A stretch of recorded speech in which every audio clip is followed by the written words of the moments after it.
Ontem falei a vocês, ou durante essa semana, eu falei a vocês sobre as marcas de pessoas que são maduras, crescimento da maturidade.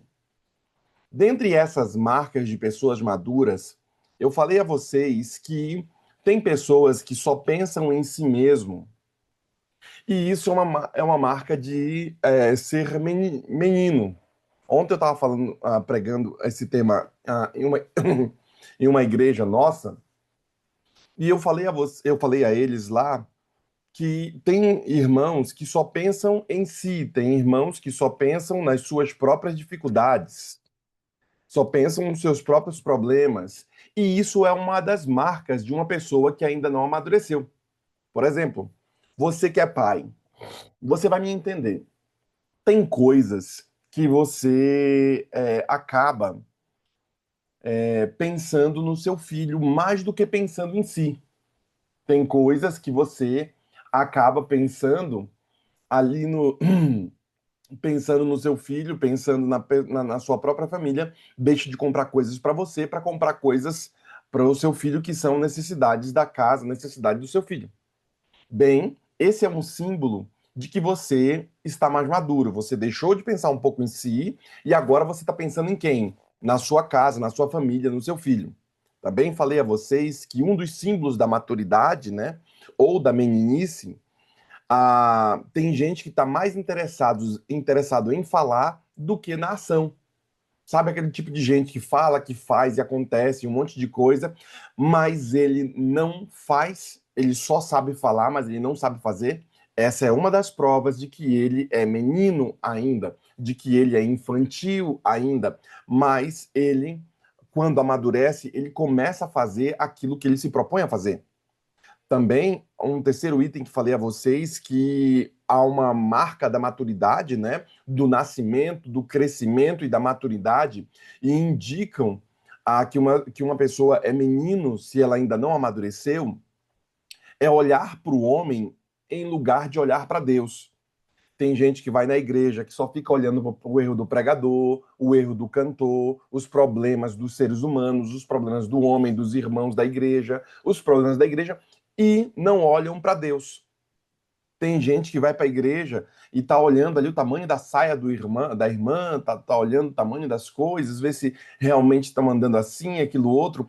E quando estão na igreja, quando estão aqui no Gol Six, quando estão na presença do Senhor, não olham para Deus. E esse é um símbolo de imaturidade. Você, quando for para a igreja, você deve olhar para o Senhor. Você deve olhar para as coisas de Deus, para as coisas do alto. Você não deve ficar olhando para os erros humanos, por mais que esses erros aconteçam e eles não fujam de nossos olhos. Orai uns pelos outros, diz a palavra. Devemos ser pacientes, longânimos com aqueles que erram. Esse é um símbolo de maturidade. E por isso a importância de você entender quais são as marcas da maturidade. Porque se você não entender isso, você talvez não saiba que é possível que Deus não tenha dado a você algumas bênçãos, alguns presentes. Por quê? Porque você não é maduro o suficiente. Bem, eu tenho aqui os meus filhos, né? O Eduardo, o Pedro e o Eduardo. E eu dou ao Pedro a oportunidade, ao Eduardo, de, às vezes, montar a cama, ou mesmo pegar as louças, colocar na máquina para lavar, ajudar a Débora ali. E lá tem as facas. E essas facas que tem, nós temos aqui em casa um pé de louro, e os irmãos, às vezes, quando vem aqui em casa, a gente sempre corta um galho de louro e dá para o irmão um galho de louro. É uma árvore bem grande, bem frondosa de louro, e a gente sempre corta e entrega para o irmão. Porém, é o seguinte, amigos, eu dei para o Eduardo a oportunidade dele pegar a faquinha e ele cortar o galho de louro e entregar ali para os irmãos. Ele já tem essa autonomia. Então, a maturidade que o Pedro e o Eduardo têm garantem com que eles já tenham ali a habilidade de receber essa faquinha, a habilidade de mexer. Quando eram muitos novos, eu já não deixava eles tocar nas faquinhas, não deixava eles tocar nas coisas da louça, porque podiam quebrar e tudo mais, já que eles estão com uma habilidade de maturidade maior, eu dou uma responsabilidade, eu dou uma bênção a eles em conjunta. Bem, por que estou falando isso? Porque você não vai receber a bênção do Pai Celestial se você não estiver maduro o suficiente para fazer as coisas do Senhor. Então Deus não vai te dar a faquinha para cortar o galho. Deus não vai te dar a habilidade se você não está maduro para receber. Você não muda para o próximo posto. Esse tema da maturidade espiritual, das marcas da maturidade, vão garantir a você que você receba a bênção que você tanto quer. Mas se você for um irmão infantil, se você for um irmão que ainda não sabe lidar com algumas coisas, então Deus não vai dar a bênção que você tanto tem orado. Por quê? Porque você não está preparado para recebê-la. Não que ele não queira, não que os pais não querem abençoar seus filhos, mas você precisa, como filho, estar preparado para receber a bênção, porque senão você não vai receber. Deus não é doido, Deus não é louco de dar a bênção para uma pessoa que não está preparada. Sabendo disso, fazendo esse pano de fundo que falei a vocês durante a semana, lembre-se que um cristão maduro é um crente com uma missão muito clara. Um cristão que ele é maduro, que ele entende o que eu estou falando, ele tem de forma clara a missão em sua própria vida. Sabendo disso, a Bíblia ela é escrita, os apóstolos escrevem as cartas, por exemplo, às igrejas da Ásia Menor, porque eles fazem tanto, eles escrevem tanto essas cartas e isso se tornou a Bíblia para nós hoje, né? Os compêndios bíblicos, né? Os livros bíblicos. Porque Deus quer que nós nos aperfeiçoemos. Deus quer que nós aprendamos as coisas para que nós sejamos mais maduros. O versículo 11 e o versículo 12, ainda do capítulo 4 de Efésios, que nós lemos como texto base da mensagem, diz assim, ó, Efésios capítulo 11, cadê? Capítulo 11 e 12. Deixa eu voltar aqui. Olha só como o texto bíblico declara. E ele designou alguns para apóstolos, outros para profetas, outros para evangelistas e outros para pastores, e outros mestres, com o fim de preparar os santos para a obra do ministério. Ó, o objetivo de fazer tudo isso aí é o quê? O fim é preparar a igreja, a obra, o ministério, para que o corpo de Cristo seja edificado e alcancemos a unidade. Então, o objetivo de Deus é preparar o povo para que eles sejam mais maduros, e é por isso que a gente está pregando aqui, para preparar vocês, para que vocês sejam mais maduros, para que vocês recebam, então, a bênção que vocês tanto têm pedido aqui no Gol Six. Durante as quintas-feiras, nós estamos orando pelas famílias, né? Você sabe. Então, para que essa bênção chegue à sua porta, você precisa estar maduro para receber a bênção, senão a bênção não chega até você, porque Deus não vai estragar uma bênção, não vai te dar um presente que vai te fazer mal, não vai te dar um presente que você não vai saber utilizar. Então você precisa se preparar para receber esse presente. Sabendo disso, agora nós precisamos enxergar a função pastoral, que é também a nossa função. Pastor, professor tem responsabilidade de promover o crescimento cristão. Você tem essa responsabilidade. Você precisa enxergar a função pastoral aqui como alguém que ensina, que treina, que educa, preparando outras pessoas. E por isso, existem de fato muitos crentes que não têm responsabilidade com as coisas do Senhor, são irresponsáveis quanto às coisas de Deus. E por conta de serem irresponsáveis por conta das coisas do Senhor, acabam sendo irmãos infantis, não irmãos maduros. Crentes maduros consideram sua missão na vida fazendo o trabalho do ministro, alcançando outros com amor e com o evangelho. Quando você começa agora a falar assim, Senhor, eu quero me colocar em tuas mãos para poder servir melhor, para poder atuar melhor, para poder ajudar melhor. E é por isso que eu falei a vocês nos dias anteriores que nós teremos agora o período das eleições e é bem possível que o Senhor te chame para trabalhar. Diga e responda ao Senhor como Isaías respondeu: Eis-me aqui, envia-me a mim. Não estou te dizendo que será um chamado fácil, não estou te dizendo que o seu trabalho poderá ser fácil, não. Estou dizendo que se o Senhor te chamar, você precisa atender. Então, se coloque à disposição, se prepare para que quando ele chamar, você já esteja pronto para trabalhar na obra que ele vai chamar. Por quê? Porque lembre-se que poucos são os trabalhadores, poucos são os ceifeiros, e muito é o trabalho. A lavoura é muito grande, a obra é muito grande. Então, se poucos são os trabalhadores e a lavoura é muito grande, é óbvio que haverá oportunidade para você em algum momento. Então, prepare-se para essa oportunidade, porque o Senhor está te chamando, já que você está procurando o nível da maturidade. Lembre-se que maturidade não tem tanto a ver com a sua idade. Tem gente que tem 40 anos, 50 anos, 60 anos e ainda é infantil. Faz coisas que não deveria fazer. Não recebe a bênção que tanto tem esperado para receber, porque não está maduro o suficiente para receber essa bênção.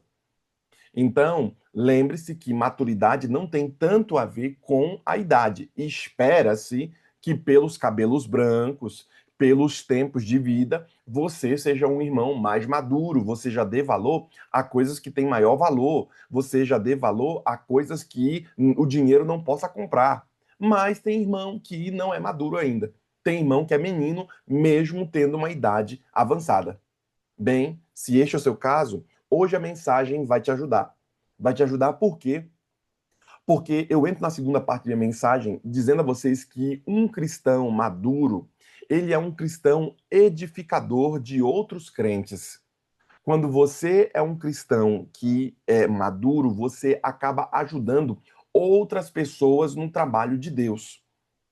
Assim como nós que somos pais, que espera-se de nós sermos mais maduros, o que nós fazemos? Nós ajudamos outros irmãos, outras pessoas, a nossa própria família, os filhos a amadurecer ou a crescer ou a edificar a obra do Senhor. Sabendo disso, edificar significa desenvolver ou ajudar para que prossiga essa pessoa no crescimento. O meu trabalho como pastor, o meu maior trabalho, o trabalho do corpo de ancianato, como maior trabalho, é garantir que tenham pessoas que façam a obra acontecer. Não necessariamente nós fazermos. Por exemplo, eu conheço líderes, eu conheço até departamentais, né, líderes que lideram a obra como um todo, que eles ah, são excelentes pregadores, estão sempre pregando, desenvolvendo. É que a gente não pode falar muito, senão vocês vão saber. Mas estão sempre pregando e tudo mais, mas ele mesmo não consegue se reproduzir em outros. O dia que esse pregador, que esse ancião, que esse líder deixar de estar na liderança, a igreja faz assim, buf, cai. O dia que esse pastor sair do ministério e for para outro distrito, o que acontece? O ministério, puf, cai. Por que cai? Ele cai pelo fato de não estar treinando outras pessoas que o substituam. Se é de seu desejo, e eu falei isso no meu primeiro dia, se é de seu desejo que você saia do departamento, você está cansado, você não quer trabalhar mais esse ano no departamento da igreja, então treine outra pessoa que seja tão boa quanto você para liderar a obra, para não deixar a obra desprovida, para não deixar a obra caída no chão. Por quê? Porque se você deixar a obra caída no chão, você pode impactar o seu relacionamento com Deus. Como é que é isso, pastor? Imaginemos aqui, amigos, minha esposa, a Débora, ela passa na frente da igreja e ela escorrega e cai no chão e está toda arrebentada, toda suja ali na vala do chão. E você é um amigo meu e está vendo tudo aquilo, mas não ajuda minha esposa. E a igreja está prostrada, a esposa está prostrada e você não a levanta, não a ajuda. Bem, eu sei que a obra do Senhor, quem vai guiar é Ele. Em algum momento ela vai se levantar, vai conseguir fazer. Mas certamente o fato de você não ter ajudado minha esposa poderá impactar negativamente nossa amizade. Você viu, você estava ali, você não ajudou em nada. A obra do Senhor, às vezes, está prostrada. Não tem ninguém para liderar. As pessoas não são tão boas quanto você é. E você ainda diz o seguinte: olha, não quero trabalhar. Mas quem te vai colocar? Não tem ninguém para colocar no seu cargo, não tem ninguém para liderar. É possível que isso impacte no seu relacionamento com o Senhor. Então, se você for em algum momento, por alguma situação, sair do ministério, não trabalhar, então coloque uma pessoa à altura para poder servir a obra. Não deixe a igreja prostrada, não deixe a igreja sofrendo, não deixe a igreja sem ter a força suficiente para se erguer. Então, se você quer sair, você tem que treinar alguém. O seu maior trabalho e um cristão maduro aqui declara o seguinte: de que para edificar o corpo de Cristo, um cristão maduro, ele educa outros cristãos, ele edifica, desenvolve, ele ajuda para que outras pessoas consigam prosseguir no caminho de Deus. Cristo é o cabeça da igreja e cada membro é o corpo de Cristo. A igreja, ela tem como se fosse o corpo de Cristo, os seus membros. Você faz parte, irmão, de o corpo de Cristo, uma parte do corpo de Cristo.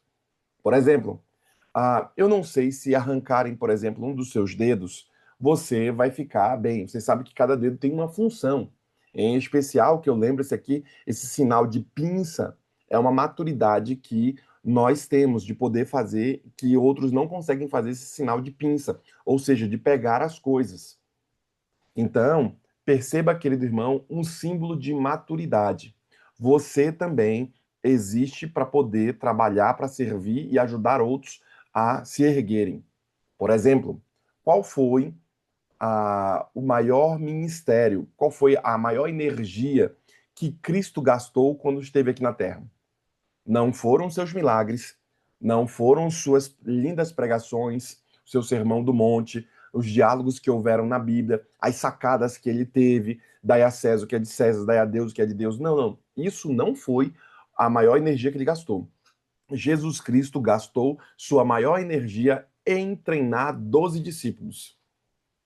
Ele treinou esses 12 camaradas e esses 12 camaradas pregaram o evangelho no mundo todo, porque quem pregou o evangelho no mundo todo não foi Jesus Cristo.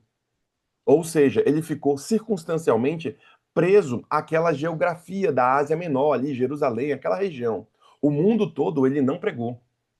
Quem foi que pregou o evangelho de Cristo no mundo todo? Os seus discípulos. Ao se multiplicarem, eles começam agora a fazer ali discipulado e treinar outras pessoas, e então o evangelho chegou até nós. Através da descida do Espírito Santo, cada um dos discípulos tinha o mesmo poder, tinha a mesma força que os discípulos que ali estavam. É um fato de que deveríamos treinar, deveríamos educar, deveríamos ajudar aqueles que sofrem. Deveríamos estender a mão como um crente que está no processo de se tornar um crente maduro ou já está maduro. O que pode você fazer para desenvolver mais o corpo de Cristo? Há um questionamento que coloquei aqui. O que nós podemos fazer para que o corpo de Cristo seja mais desenvolvido? Por exemplo, em vez de gastarmos dinheiro, imaginemos o seguinte, certo? Gastarmos dinheiro com grandes programações, que tal financiarmos pessoas jovens que possam tocar na igreja? Estou dando um exemplo. Eu comprar um violão. Vou chamar um baita de um cantor, de um pregador. Eu sei que tudo isso tem seu lugar e isso vai acontecer. Mas que tal nós trabalharmos na base, fomentarmos a base, para que eles que serão as próximas lideranças do futuro possam ser lideranças com dons e ser lideranças fortes. Eu falei a vocês que aqui em meu ministério, no Distrito da Freguesia do Ó, estou indo para o 6º ano já na Freguesia do Ó, eu fomento na minha liderança jovem o trabalho ao Senhor, a força ao Senhor, para quê? Para que eles se desenvolvam e sejam bênção na própria igreja, no reino, sejam bênção no trabalho ao Senhor. E então nós ajudamos eles em suas dificuldades. Como falei a vocês ontem, já saíram aqui da freguesia do Ó ao menos uns 3 pastores, só esse ano já estamos colocando 2 estudantes de teologia que estão indo para o seminário. Eu fico muito contente, fico feliz de poder servir como exemplo, como ajuda, e nesses últimos 5 anos, né, indo para o sexto ano que estou aqui, eu tenho conversado com esses dois jovens que estamos enviando para ser missionários, sei as lutas que eles têm, os sonhos que têm. Um dos jovens, eu vim aqui para o meu escritório e fiquei conversando com ele ao menos, deixa eu ver aqui, acho que fiquei quase umas 3 horas conversando com ele e falando, e ele vendo o trabalho e tudo, levando ele para a missão do Paraguai e outras missões. Por quê? Porque o meu maior trabalho é treinar essa galera. O maior trabalho de um ancião não é ele pregar o sermão. O maior trabalho de um ancião não é ele cantar na igreja, não é ele fazer o culto ali de quarta-feira. O maior trabalho de um ancião, de um líder, é garantir que tenha o pregador ali na igreja, é garantir que tenha o diácono que abra a igreja, é garantir que tenha ali o pessoal da equipe de louvor para puxar os corinhos, abrir o culto, fazer os pedidos de oração, fazer as coisas. Esse é o nosso maior trabalho. Nós deveríamos investir recursos nessa área. Por quê? Porque isso vai trazer dividendos grandes. Um cristão maduro compreende isso. Um cristão maduro entende que agora, no final do ano, nós teremos as nossas eleições e você precisa estar pronto para servir a obra de Cristo, ou ao menos treinando pessoas que assim o façam. Eu já falei a vocês em tempos anteriores de que você precisa subir no jogo do evangelho. E um dos jogos é você patrocinar outros a jogarem esse jogo. Sabendo disso, o que você pode fazer para desenvolver mais a igreja, o corpo de Cristo? Você pode cuidar das partes do corpo que estão aflitas. Se eu estou falando aqui, ai, pastor, eu não sei o que eu posso fazer, eu não sei como é que eu vou fazer. Ore pelos enfermos. Comece sendo uma pessoa canelinha de fogo. Comece sendo um irmão de oração. Porque a oração é tanto para ti, certo? Mas você será um intercessor, você vai mexer no mundo espiritual. Já que você não tem cargos na igreja, você não tem as coisas que a sua idade já não lhe permite mais, pastor, já não sou tão jovem, ninguém me escolheu, ninguém me indicou para ser líder e tudo mais. Então comece no caminho de ser um irmão de oração, o nosso canelinha de fogo. Pega alguém que você vai estar orando. Escolha mentalmente, olha, eu vou orar esse ano por tal jovem, por tal pessoa na igreja. Esse ano eu vou intensificar as minhas orações sobre a vida do pastor. Lembra-te de mim, fala meu nome na oração, viu? É, aquele que lê entenda. Piada interna. Mas, abençoa todos os pastores do mundo. Não, não, não. Fala meu nome lá, Pastor Anderson. Ou seja, você está sendo um irmão que está orando ou cuidando das partes do corpo de Cristo, e eu sou uma das partes do corpo de Cristo, e você está orando por essa parte do corpo de Cristo. Você está orando pelas pessoas, em especial pelo ministério pastoral, cuidando do pastor. Ah, não, esse ano eu vou orar pelo líder dos desbravadores, fulano de tal. Vou orar por aquele jovem lá, Beltrano.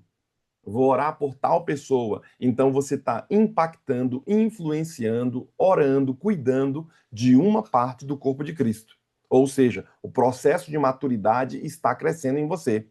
Você também deveria, de acordo com Tiago, capítulo 1, versículo 7, diz que deveríamos visitar os órfãos e as viúvas.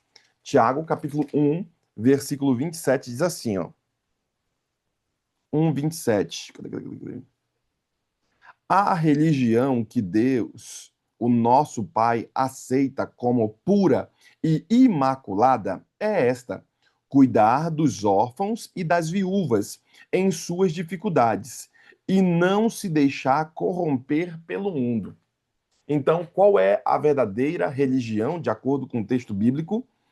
A religião pura e imaculada está em quê? Em cuidar dos órfãos e das viúvas e suas dificuldades e não se deixando corromper pelo mundo. Então, você deveria cuidar das partes do corpo, as partes que estão aflitas. Você deveria cuidar de orar pelos enfermos, de cuidar ali dos órfãos e das viúvas. Se tem uma causa que você deveria pegar, a verdadeira religião é você cuidar dessas pessoas que ninguém quer cuidar. Portanto, quando lemos aqui, você pode cuidar das necessidades físicas do corpo. Paulo e as ofertas para o crente em Jerusalém mostram isso. Paulo pegou e deu ofertas às igrejas que estavam precisando. Já disse a você, você tem que ser fiel nos dízimos e nas ofertas. Você tem que apoiar um ministério e falar assim: olha, eu vou apoiar porque eu quero que cresça esse ministério, eu acredito nesse ministério, eu quero que essas coisas aconteçam. Então, perceba aqui Paulo dando ofertas para os crentes que estavam em Jerusalém sofrendo. Vocês lembram que havia uma perseguição em Jerusalém depois da morte de Cristo? Jerusalém começa a deteriorar. E então as igrejas menores que Paulo foi fundando foram essas igrejas que financiaram a igreja de Jerusalém, porque Jerusalém estava sucumbindo ao ponto dela ser destruída ali. Vocês sabem, né? O próprio Cristo, ele já lançou essa profecia quando ele olha para o templo ali em cima e começa a chorar. Jerusalém, Jerusalém, que amaldiçoou os profetas e tudo mais. Eu te digo que não vai sobrar pedra sobre pedra aqui. Ou seja, aquele lindo templo que ali estava, não ia sobrar mais nada. Tudo ia ser destruído. De fato, Jerusalém, no ano 40, foi destruída. E a igreja começou a sofrer muito. Então, a igreja que Paulo fundou, que antes era a igreja criticada pelos judeus de Jerusalém, ela agora é a igreja que financia a igreja de Jerusalém. Então, você deve ser um irmão que financia, através das suas ofertas, dos seus dízimos, a obra do Senhor. Durante muito tempo, temos relegado isso para agências sociais, deixando que a ASA que ajude, que as pessoas. Não, não. Você deve ser o motivador, o ajudador, o financiador da obra do Senhor.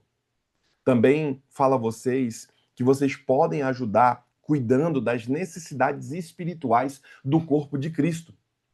Se você é um irmão maduro, se você é um cristão maduro, você precisa edificar a obra do Senhor, dos outros crentes. Assim como um pai cuida do seu filho, deixando de pensar mais nele, mas pensando mais no filho, você que é um cristão maduro deveria parar de pensar mais na sua luta, na sua dor, nos seus problemas e pensar mais na obra do Senhor, nas coisas do Senhor, em especial em ajudar o próximo, porque esta é a verdadeira religião. Perceba que é necessário que nós cuidemos das necessidades espirituais do corpo de Cristo, como um pastor, sendo um pacificador. Um cristão que é maduro não é um cristão que fica brigando sempre, buscando alguma coisa para brigar, mas é um cristão que consegue pacificar, colocar ali paz, colocar ali panos quentes, como nós dizemos. Para quê? Para que haja paz. Também um cristão maduro, que cuida das necessidades do outro, ele vive e ensina as escrituras. Qual foi a última vez que você deu um estudo bíblico? Pastor, você está deixando essa obra para ser uma obra do pastor, do obreiro, do Marcos Camilo, né, que faz sempre as suas pregações, o seu trabalho, o evangelista da associação. Você está deixando com que essa obra de pregar o evangelho, de ensinar a palavra, fique na mão de outra pessoa? Bem, um cristão maduro é um cristão que vive a palavra, mas também ensina a palavra. E é por isso que eu falo a você, na sua dimensão, do seu jeitinho, expanda o Go Six, fale mais a outras pessoas sobre a palavra de Deus que está sendo pregada, difundida a cada manhã. Ah, o irmão não tem tempo, mas nesse horário o irmão tem. Nesse horário o irmão consegue dormir mais cedo, acordar mais cedo, para ele poder a, a, a, ouvir a palavra do Senhor e pregar essa palavra ensinando a outro. Também fala a vocês que estão os outros, existem outros mais fortes em Cristo por sua causa. Será que você tem fortalecido outras pessoas em Cristo com essa causa? Você tem ensinado? Está o corpo mais unido por sua causa? Será que, por causa de você, porque você é um cristão maduro, você está conseguindo unir pessoas ao redor de Cristo? ou você está dissipando pessoas, você está tirando pessoas do caminho do Senhor. Por isso que o seu testemunho fala muito, porque o seu testemunho pode tanto agregar quanto desagregar. Um cristão maduro, ele compreende que tem coisas, por exemplo, aqui em casa, eu tenho duas crianças que não são tão maduras quanto nós. E eu tenho que estar me policiando com aquilo que eu falo, com o jeito que eu trato, com o jeito que eu ando. Por quê? Porque o meu testemunho vai impactar na criação desses meninos. O seu testemunho de um crente maduro vai impactar no crescimento dos cristãos que não são tão maduros quanto você na igreja. O jeito que você trata, como você age, como você faz, vai impactar as pessoas que olham para você como cristão. Por isso, a maturidade é tão importante para os dias atuais. Um cristão maduro, ele tem uma base bíblica pessoal. Por isso que o versículo 14 deixa claro, Efésios capítulo 4, versículo 14, diz assim, ó: "O propósito é que não sejamos mais como crianças, levados de um lado para o outro pelas ondas, nem jogados para cá e para lá por todo o vento de doutrina e pela astúcia e esperteza de homens que conduzem ao erro." Então, o que Deus quer é que não sejamos mais o quê? Meninos. Não sejamos mais crianças, não sejamos mais imaturos, não mais meninos inconstantes. O texto bíblico traz aqui: não mais enganados ou traídos por ensinos de seitas.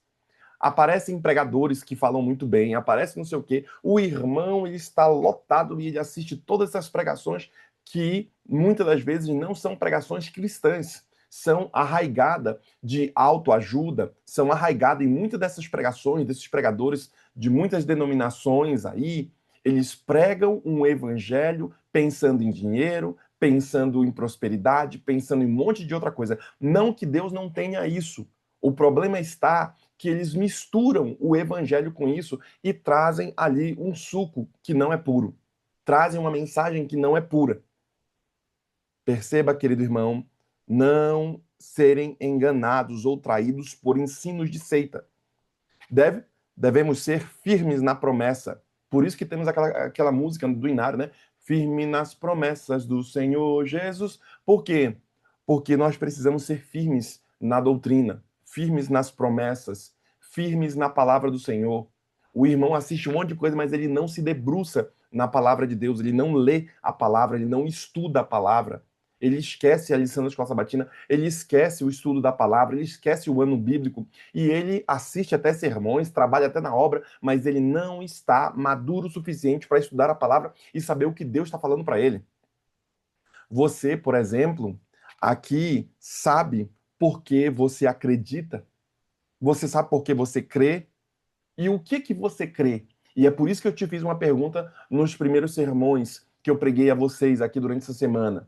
Você lembra das 27 doutrinas que você diz acreditar, que nós acreditamos? Você sabe quais são elas? Você lembra dela? Você é um irmão maduro? Você sabe quais são as coisas que você acredita? Tá muito claro qual é a voz do Senhor para ti, para onde Deus quer te levar? O que Deus quer para você? Tá claro isso para ti? Bem, são índices de imaturidade ou de maturidade. Você que tem que responder. Maturidade na palavra de Deus vai trazer também maturidade na sua vida. Se você for um irmão maduro na palavra de Deus e entender o que ela fala para você, também você vai começar a ser um irmão mais maduro na sua própria vida. Por isso esse tema de maturidade é tão importante e eu estou abordando hoje aqui com vocês. Bem, eu concluo aqui dizendo a vocês que é necessário que vocês examinem-se pelas marcas da maturidade que eu estabeleci ao longo dessa semana com vocês. Também é necessário que você, em algumas áreas de sua vida, será que você tem maior necessidade de crescimento em algumas áreas da sua vida? Será que você tem maiores necessidades de maturidade em algumas áreas da sua vida? Você precisa fazer essa autoanálise, você precisa se autoanalisar pelas marcas da maturidade que eu estabeleci em meu sermão. Hoje eu quero ajudar você a ter um outro caminho, mais um caminho de maturidade cristã, um caminho em que você cresça na presença do Senhor. E eu espero que essa mensagem seja um alerta para você sobre a necessidade de você amadurecer, senão a bênção não vem. Você vai ficar o tempo todo orando, igual um infantil, e não vai receber a bênção. Por quê? Porque não está maduro o suficiente para recebê-la. Se Deus der o casamento que você quer, se Deus der o filho que você quer, se Deus der o dinheiro que você tanto pede, se Deus, você vai estragar. Não está maduro para receber a bênção. Se Deus der as coisas que você está tanto pedindo, você não vai receber. Por quê? Porque se você receber, você estraga. Falta-te maturidade. Então, Deus espera que você amadureça e cresça. E se você assim ouvir a mensagem de hoje, sei que minha mensagem pode parecer ser um pouco mais firme com vocês, mas é uma mensagem do Senhor para ajudá-los a amadurecer. E se você entender, certamente Deus se levantará e dará a bênção a você, que é uma bênção tão esperada por ti. Venha você também aqui orar conosco, buscar a presença do Senhor e clarificar a sua mente para que então você amadureça e tenha a bênção tão esperada. Vamos orar ao Senhor e pedir sua graça sobre nós.